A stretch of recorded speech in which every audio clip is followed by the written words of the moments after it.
আসসালামু আলাইকুম রহমতুল্লাহ। সম্মানিত দর্শক, আজকে চেহারা নিব না, কিন্তু আজকের ভিডিওটা অত্যন্ত গুরুত্বপূর্ণ। আজকে আমরা তার মুখের থেকে শুনবো, সে কিন্তু একজন মাদ্রাসার ছাত্র। তার নাম বলবো না ব্যক্তিগত কারণে। সে কিভাবে আমার কাছে আসছিল জিনের অভিনয় করার পর তার বাপ মা ধরে নিয়ে আসছিল, কি কি ঘটনা হচ্ছিল তার কাছে শুনবো। সালাম দাও। আসসালামু আলাইকুম। তোমার নাম বলা দরকার নাই, বলো কি হয়েছিল ওই দিন রাত্রে।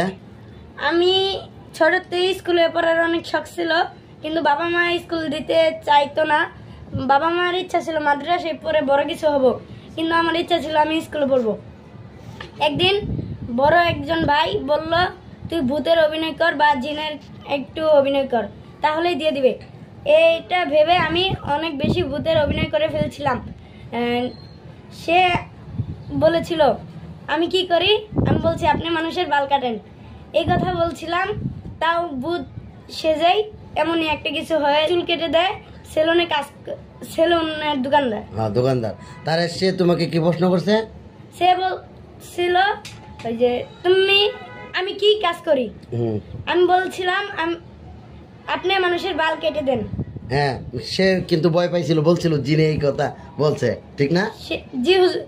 জি, বলো, জিনে বলছিল না তুমি বলছিলা? আমি বলছিলাম। পরে বাবা মা এইসব আসল ভেবে হুজুর কাছে আইছিলাম। এরপরে হুজুরে কইল আমার শরীরে কোনো জিন ভূত নাই। এটা শুনে বাবা মা না বলতেছে স্কুল দিয়ে দিব। এতে আমি খুব খুশি, হুজুরের উপর অনেক খুশি আমি। আচ্ছা, আমি তোমার বাপ মারে কি তুমি যে তোমার শরীরে যে জিন নাই এই কথা বলছি কিনা? জি। তোমার আব্বা আম্মা বিশ্বাস করছে প্রথম পর্যায়ে? জি না। তারপরে ঠিকই বিশ্বাস করছে? জি। কয়টা জিন আসছিল বলো তো? কয়টা জিনের কথা বলছিলা তুমি? 7টা। একটা জিনের নাম কি বলছিলা? তাজিন। সম্মানিত দর্শক, দেখেন, আসলে মজা নেওয়ার জন্য বলতেছি না। ছেলেটা যদিও বোকামি করছে, কিন্তু সে সত্যটা প্রকাশ করে দিছে, এই জন্য ছেলেটার প্রতি আমি খুশি। তার বাপ মা বলতেছে যে এও করার জন্য যে হুজুর শরীরটা বান্ধে দেন বা বন্ধ করে দেন, আসলেই জিন আইছে। সে খুব উল্টা পাল্টা করতেছে। তাসকিন, তুমি যে বলছিলা যে আমার দূরে থেকে বললে দেয়, বিষয়টা একটু বলো। এটা মিথ্যা কথা ছিল, এটা পুরোপুরি মিথ্যা। দূরে থেকে যে বল দেয়, কিন্তু স্বপ্নে মাঝে মাঝে অনেকজনে অনেক কিছু বলে, এটাই।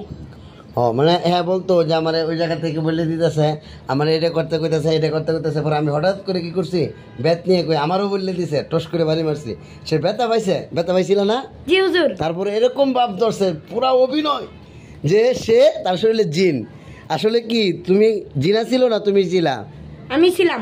আমাদের শুনো, একটা কথা বলো, যে আসলে আপনাদের অনেক সন্তান আছে যারা এইরকম জিন জাদুর ভিডিওগুলো দেখে তারা অভিনয় শিখে বা অভিনয় করে। আপনারা এসব থেকে হেফাজত হইবেন। আসলে কোরআন সুন্নাহ অনুযায়ী যারা কাজ করে তাদের কাছে নিয়ে যাবেন। অনেক মানুষ এরকমভাবে অনেক সন্তান আছে পিতামাতাকে ধোঁকা দিয়া পিতামাতাকে বোকা বানায় দেয়। বোকা বানায় দিয়া বিভিন্ন কবিরাজের কাছে নিয়ে যায়। কবিরাজরা অনেক সময় ধরতে পারে, অনেক সময় ধরতে পারে না। অনেক সময় ধরেও তারা টাকা খাওয়ার জন্য বলে 7টা জিন আছে, 8টা জিন আছে, এই আছে সেই আছে, এসব বললে অনেক তাবিজগুলো দেয়, অনেক কিছু টাকা পয়সা নেয়। কিন্তু দেখেন সম্মানিত ভাই, সে একজন তলেবে এলেম, সে যে কোনো একটা বড় ভাইয়ের দুকায় পড়ে সে এরকম কাজ করছিল।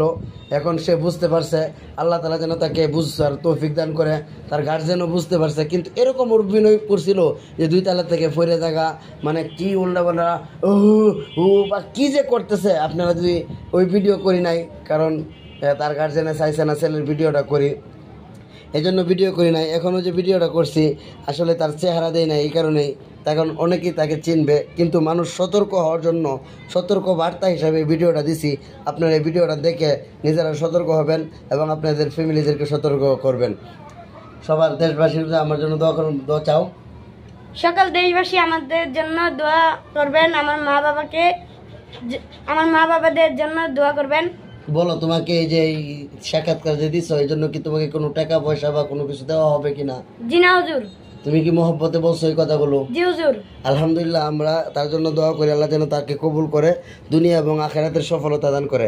আসলে সবচেয়ে বড় কথা হয়েছে আপনার সবাই সচেতন থাকবেন। হেরে যাবে শয়তান, জিতে যাবে কোরআন।